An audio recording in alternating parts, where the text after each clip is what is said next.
Dear students, Assalamu alaikum. Hope all of you are fine at your homes. This is our fifth lecture, and if we recall our third lecture in which we started the study of classification of matter, उसमें हमने क्या देखा कि matter जो है उसको हम दो कैटेगरीज में क्लासिफाई करते हैं। Number one substance and number two mixture. Substance की फर्दर क्लासिफिकेशन को हमने स्टार्ट किया अपने लेक्चर नंबर 4 में। हमने उसकी एक कंपोनेंट दैट इज एलिमेंट उसको कंप्लीट किया। आज हम उसी को आगे कंटिन्यू करेंगे और इसमें हम सेकंड क्लासिफिकेशन जो है दैट इज कंपाउंड। इस कंपाउंड को हम देखेंगे। तो कंपाउंड को अगर हम डिफाइन करने की कोशिश करें तो compound is a substance made up of two or more elements chemically combined together in a fixed ratio by mass। इसका मतलब है कि कंपाउंड तो एक सब्सटेंस है, means pure piece of matter, इसके अंदर प्योरिटी है और बना किसका हुआ है, उसके अंदर दो या दो से ज्यादा एलिमेंट हो सकते हैं। और तीसरी शर्त क्या है कि जो कॉम्बिनेशन है इन एलिमेंट्स का वो केमिकली ये कंबाइन हो। और चौथी शर्त क्या है कि वो रेशो उनकी बाई मैस फिक्स्ड हो।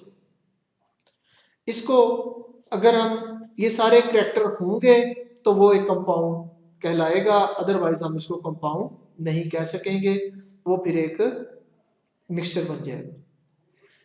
तो इसके अंदर अगर हम करेक्टरिस्टिक्स देखते हैं कि कंपाउंड जब बनता है तो उस वक्त जो चेंजेस आती हैं, केमिकल चेंजेस, उसमें होता क्या है कि जो एलिमेंट्स हैं केमिकली कंबाइन टुगेदर का मतलब क्या है कि जब वो केमिकली कंबाइन होंगे तो जो एलिमेंट्स कंबाइन हो रहे हैं वो अपनी प्रॉपर्टीज लूज कर देंगे और उसमें entirely a new substance will be form.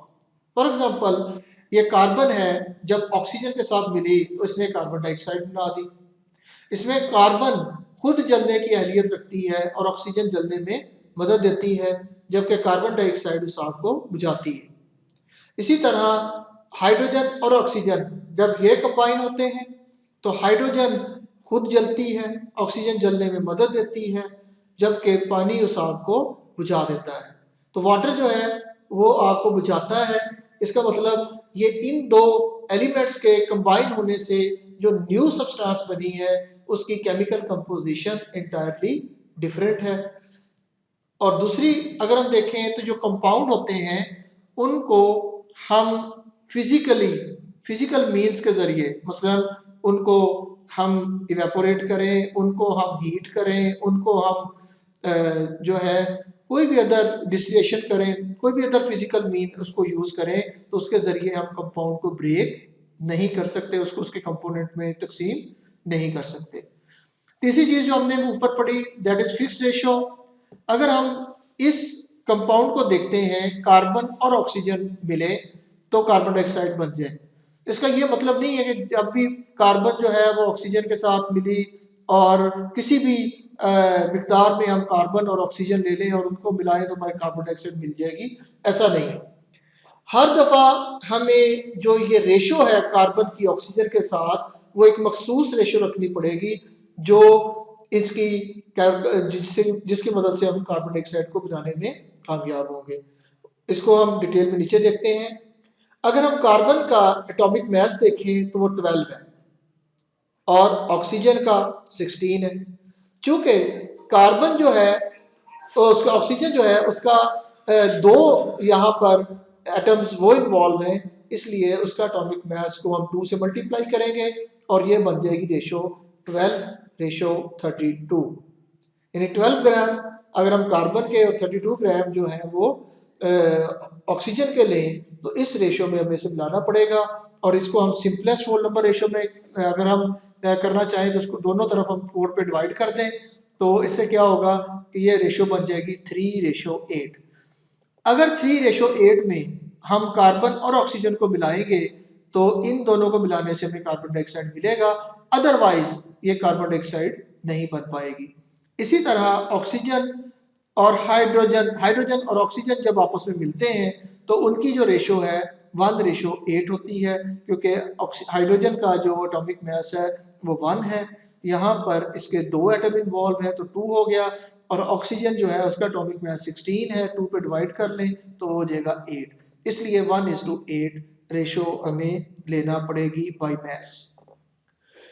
अब हम आगे चलते हैं, तो जो कंपाउंड बने हैं ये कंपाउंड दो तरह के होते हैं, आयनिक कंपाउंड और कोवलेंट कंपाउंड।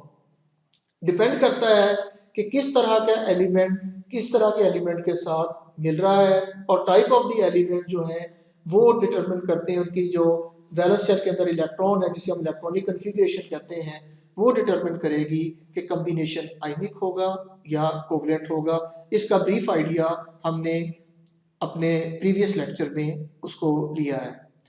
अब हम आयनिक कंपाउंड को देखें तो आयनिक कंपाउंड के कुछ कैरेक्टरिस्टिक्स हैं जो हमने देखने हैं कि ionic compound do not exist in independent molecular form. तो ये मॉलिक्यूलर फॉर्म में एग्जिस्ट नहीं कर सकते, ये हमेशा 3 डायमेंशनल क्रिस्टल लेटिस बनाएंगे। वजह ये चूंकि आयंस के मिलने से बनते हैं आयनिक कंपाउंड, और आयन के ऊपर चार्ज होता है, और वो चार्जेस की वजह से जो आयंस हैं they stay at a particular distance and in particular angle, उसकी वजह से ये एक क्रिस्टल लेटिस बनाएंगे। और इस क्रिस्टल लेटिस के अंदर क्या होगा कि एक तरह के आयन वो पॉजिटिव होंगे जबकि दूसरे जो हैं वो नेगेटिव होंगे, उनके दरमियान एक इलेक्ट्रोस्टैटिक फोर्स ऑफ अट्रैक्शन होगी, और हर आयन जो है वो अपने अपोजिट आयन के साथ सराउंडेड होगा। से NaCl की अगर हम एग्जांपल लें तो Na पॉजिटिव है और Cl नेगेटिव है, तो हर Na के गिर्द Cl अरेंज हुए होंगे और हर Cl के गिर्द Na अरेंज होंगे। अगर हम इनके मेल्टिंग एंड बॉइलिंग पॉइंट को देखें तो जो आयनिक कंपाउंड होते हैं इनका मेल्टिंग और बॉइलिंग पॉइंट हाई होता है, और आयनिक कंपाउंड को हम एक फॉर्मूला यूनिट से प्रेजेंट करते हैं। इसको हम इंडिपेंडेंट आयंस की सूरत में नहीं लिख सकते, ये हमेशा एक फार्मूला यूनिट की सूरत में एग्जिस्ट करते हैं। मसलन NaCl सोडियम क्लोराइड का फार्मूला यूनिट है, पोटेशियम ब्रोमाइड का फार्मूला यूनिट जो है वो KBr होगा, और कॉपर सल्फेट का फार्मूला यूनिट जिसे हम CuSO4 लिखते हैं वो CuSO4 होगा। अब हम इससे आगे देखते हैं दूसरी type of the compound that is covalent compound.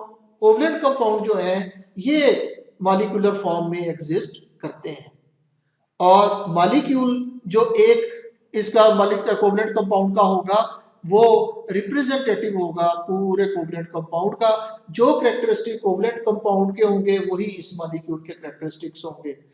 Molecular compound की अगर कोई एग्जांपल हम देखें तो उसमें वाटर है H2O, हाइड्रोक्लोरिक एसिड है HCl, सल्फ्यूरिक एसिड है H2SO4 and methane that is CH4। Next हम देखेंगे कुछ कंपाउंड्स जो हैं आइदर वो कोवलेंट कंपाउंड है या आयनिक कंपाउंड है, उनका हम केमिकल फॉर्मूला ये लर्न करेंगे। ये एग्जाम में हमसे शॉर्ट क्वेश्चन की सूरत में पूछा जा सकता है। फॉर एग्जांपल वाटर का फॉर्मूला है H2O, इसी तरह सोडियम क्लोराइड इसका फॉर्मूला है NaCl, silicon dioxide SiO2, sodium hydroxide NaOH and sodium carbonate Na2CO3 10H2O। यहाँ पर सोडियम से हमें समझ आती है Na और कार्बोनेट CO3, लेकिन ये 10H2O क्या है, ये वाटर ऑफ क्रिस्टलाइजेशन है। ये वाटर के मॉलिक्यूल्स होते हैं जो इसकी शेप को मेंटेन करते हैं। देन कैल्शियम ऑक्साइड है CaO एंड कैल्शियम हाइड्रोक्साइड है calcium Ca and carbonate CO3, तो calcium carbonate. And then sugar है C12H22O11 एंड सल्फ्यूरिक एसिड है H2SO4, और उसके बाद अमोनिया है NH3। नेक्स्ट कैटेगरी जो मैटर की है दैट इज मिक्सचर। और मिक्सचर जो है इसको अगर हम डिफाइन करें तो इसको हम कहेंगे कि व्हेन 2 और मोर एलिमेंट्स और compounds mix up physically. Compound के अंदर हमने सिर्फ एलिमेंट्स को मिक्स किया है, दो एलिमेंट्स को कंबाइन किया है और केमिकली कंबाइन किया है। यहां पर हम ये कह रहे हैं कि ये एलिमेंट भी हो सकते हैं, ये कंपाउंड भी हो सकते हैं, और ये जो सिंपली मिक्सअप होंगे फिजिकली, और इसमें कोई फिक्स रेशो नहीं होगी, ये किसी भी रेशो में फिक्स हो सकते हैं। और जो तीसरी चीज जो हमने कंपाउंड में देखी थी, हमने देखा था कि उसमें केमिकल कंपोजिशन जो है वो चेंज हो जाती है।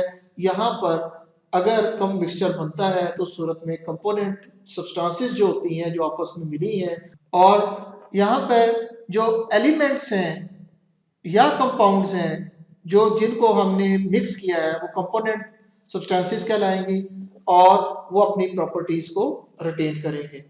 और तीसरी चीज, इसको हम इसके जो कंपोनेंट्स हैं उनको हम फिजिकल मेथड से सेपरेट कर सकते हैं। फॉर एग्जांपल, अगर हमारे पास एक सोल्यूशन है, से शुगर सोल्यूशन है, उसको हम हीट करें, उसमें से वाटर वेपोरेट हो जाएगा और शुगर जो है वो सेटल डाउन हो जाएगी, क्रिस्टल की सूरत में हमें मिल जाएगी। अगर हम मिक्सचर को क्लासिफाई करते हैं तो मिक्सचर की दो तरह की क्लासेस बनेगी, एक होमोजीनियस मिक्सचर होगा और एक हेटेरोजीनियस मिक्सचर होगा। Mixture that has uniform composition throughout is called homogeneous mixture. इसकी कोई एग्जांपल एयर, गैसोलीन, आइसक्रीम। और इसी तरह heterogeneous mixture are those mixture that do not have uniform composition throughout. For example, soil, rock and wood are heterogeneous mixtures. This is all about today's lecture. Today we covered what are compounds and what are characteristics of the compounds, and then we studied the types of compounds and their characteristics, and then we understood and learned some chemical formulae, और उसके बाद हमने mixture को पढ़ा और mixture की classification को पढ़ा। इंशाल्लाह नेक्स्ट लेक्चर में हम इन्हीं को आगे लेके चलेंगे, कंपाउंड और मिक्सचर, इनके डिफरेंस को डिटेल में पढ़ेंगे। Okay, stay safe at your home. Allah Hafiz.